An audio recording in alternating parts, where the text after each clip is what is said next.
Happy start to 2022. So today's Ask Allison is actually a worksheet that resonated with a lot of people. So I'm making it its own Ask Allison. It was in response to someone having a scarcity-based response. So the free worksheet this week, it's this written out for you. First, I want to thank Therapy Notes for sponsoring Ask Allison. If you're looking for an all-in-one practice management system, you need to check out Therapy Notes. It's top rated on Trustpilot. It does all the back-end pieces of private practice that you need done: scheduling, charging, billing insurance, doing your notes, sending reminders, storing your intake paperwork, all that action. You can get 2 months free if you use the code ABUNDANT at checkout at therapynotes.com. All right, so we're going to talk about the 6 tools to shift from a scarcity mindset. Are most of your personal conversations complaint-based? There's a lot to be unhappy or worried about. Life is hard. We're in interesting times. We've been in interesting times for a while. So when you're talking about these things or you're listening to others talk about their concerns, notice if it's just stirring the pot for you or if it's actually helping you process. Try a complaint-free day. And by all means, be in action about the things that are making you unhappy, but don't spend your time talking about that thing for the 400th time without any sort of planning or action. Number 2 is check out the people you're around. I love the Tony Robbins quote: "The quality of a person's life is most often a direct reflection of the expectations of their peer group." I'm going to say it again.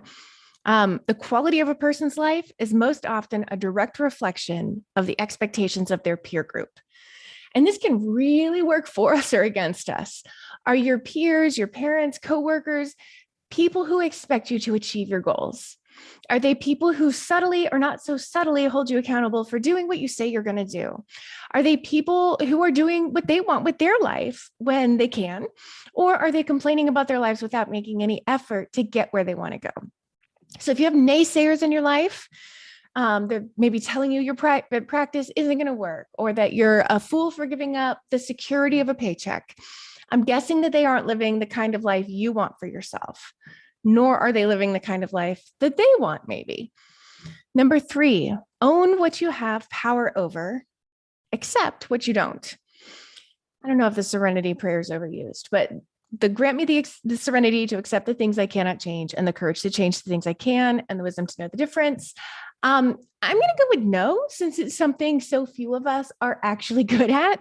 If we stay out of macro for a minute, because there's so much to talk about, and we step into your life, what do you have some power over that you're not managing? Maybe it's your private practice caseload. Maybe you're seeing everyone that calls and it feels like an agency when you're in session. Maybe it's your fee or your hours. Maybe it's your time in front of Netflix in the evenings. You're the one with control over those things. Don't let yourself be a victim to things you have control over. Now, you can't control the fact that you have aging parents or a kid with a disability or what breaks next inside your house, but you can accept that these things are your reality and make your life a little better by preparing and managing what you can control within each. Next is that there is no zero-sum game here. Part of what keeps you stuck in scarcity mentality is this idea that there isn't enough to go around. That if your colleague down the hall gets a client, that means you don't. When in actuality, maybe that colleague refers that client's partner to you. So them getting a client leads to you getting a client.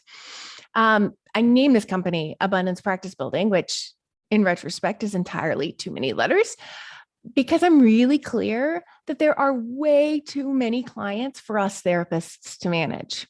We need more therapists in the field to help us care for all these people who want our care. If you don't have the clients you want, it's a marketing problem or it's a boundary problem. It's not because no one wants therapy where you live. Next, notice how you spend your time. I spent a really good bit of time in scarcity land in 2020. I felt like shit. I know you probably did too. And what pulled me out of it was looking at how I was spending the time I had control over. There were certain things I had to accept, like my kids' virtual school schedule, and certain things I had to manage, like my media consumption. I have honestly never been so glued to my phone as I was that year. The pandemic and politics and social unrest, I was hitting refresh on news apps and social media like every 10 minutes in my downtime. And meanwhile, I'm aware that if I wanted to cause depression in a person, I'd mandate that they stay on their phones almost constantly looking at news and social media. So I shifted my time. We watched Ted Lasso instead of scrolling, highly recommend. I got back into regular exercise. I talked to my friends on the phone, and I tried not to spend that time talking about everything going on in the world and instead focus on what was going on in our personal worlds. I walked the dog more.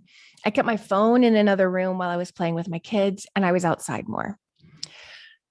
5 great things. So I feel like when I hear the word gratitude, I roll my eyes a little bit, which is a shame because like obviously gratitude is helpful. So I'm going to encourage this. At the end of your day, write down 5 great things about your day. You can't write them down during the day, only at the end of the day. And I find that this keeps me on the lookout for great things all day long. I always end up identifying more than 5 great things during the day. I forget about some of them as the day goes on, but I can definitely identify 5 by the end of the day. I mean, I'm not saying every day is great and amazing. Sometimes it's like, oh, the bananas were on sale, but there were 5 things every day. And it's less about writing them down than it is training your brain to look for the good all day long. There's so much good to notice when you're really looking for it.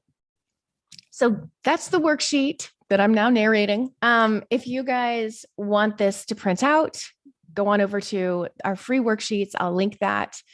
And I hope you have a really great first week of the year. I'll talk to you later.